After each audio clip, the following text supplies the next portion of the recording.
ಎಲ್ಲರಿಗೂ ನಮಸ್ತೆ ಬಂಧುಗಳೇ. ನೋಡಿ, ಇದು ಚನ್ನಗಿರಿ ತಾಲ್ಲೂಕಿನ ಹೊಸೂರು ಹಮೀದಾಬಾದ್ನಲ್ಲಿ ಈ ರಸ್ತೆ ಅಗಲೀಕರಣ ಕಾಮಗಾರಿ ಶುರು ಮಾಡುವಾಗ ಇಲ್ಲಿ ಶಾಂತಿಸಾಗರ ಸೂಳೆಕೆರೆಯಿಂದ ಹೋಗುವ ಕುಡಿಯುವ ನೀರು ಸರಬರಾಜು ಪೈಪ್ಲೈನ್, ಸಂತೆಬೆನ್ನೂರು ಸಾಸಹಳ್ಳ ಚಿತ್ರದುರ್ಗ ಹೋಗುವ ಕುಡಿಯುವ ನೀರು ಸರಬರಾಜು ಪೈಪ್ಲೈನ್ ಹೊಡೆದಿತ್ತು.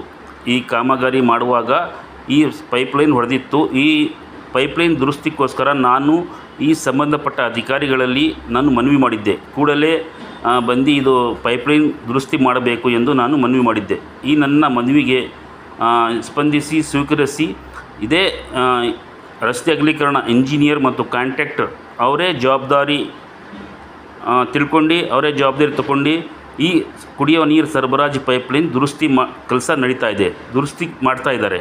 ನಾನು ನನ್ನ ಪರವಾಗಿ ಮತ್ತು ಎಲ್ಲ ಸಾರ್ವಜನಿಕರ ಪರವಾಗಿ ಈ ರಸ್ತೆ ಅಗಲೀಕರಣ ಇಂಜಿನಿಯರ್ ಮತ್ತು ಕಾಂಟ್ರಾಕ್ಟರ್ ಅವರಿಗೆ ಧನ್ಯವಾದಗಳು ಅರ್ಪಿಸ್ತೇನೆ. ನಮಸ್ಕಾರ.